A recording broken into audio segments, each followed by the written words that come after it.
high-profile China listings exploding onto the U.S. stage, Peter. We've got Alibaba, which could be one of the biggest, baddest IPOs for a Chinese company. Sina Weibo as well. But before investors get too excited, surely we have to think of some of the China-related risks these companies carry.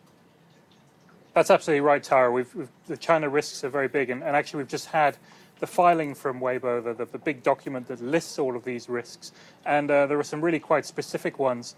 Some of the ones we know about, for example, the fact that they're audited by a Western auditing firm, which may not actually be allowed to do that auditing and be listed on a US exchange. That's a risk.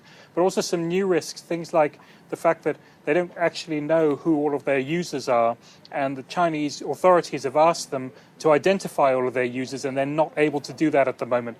That, they say, actually could lead in extremis to what they call termination. So some very specific China-related risks for these internet companies. It's sounding quite familiar because we've seen this with Chinese companies listed in the States a few years ago. It continues on. But in addition, for internet companies in China, we have the sort of Silicon Valley-related risks of these types of companies.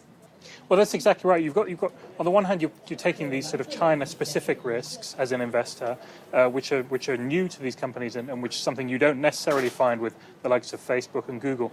But then these Chinese companies are also adopting all of the Silicon Valley's bad habits when it comes to governance. So Sina Weibo, another example of a company, is going to have two classes of shares. The insiders will get 3 times as many votes as the outsiders.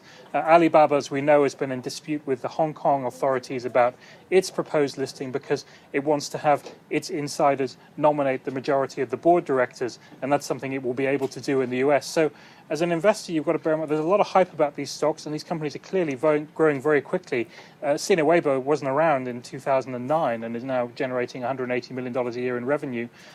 But you've got to bear in mind, on the one hand, these are Chinese companies and there are very specific problems with Chinese companies. On the other hand, as an external shareholder buying into these IPOs, you're going to have very limited ability to really influence the company at all. Hot stocks, big companies, China developing fast, but also some big risks for these internet firms.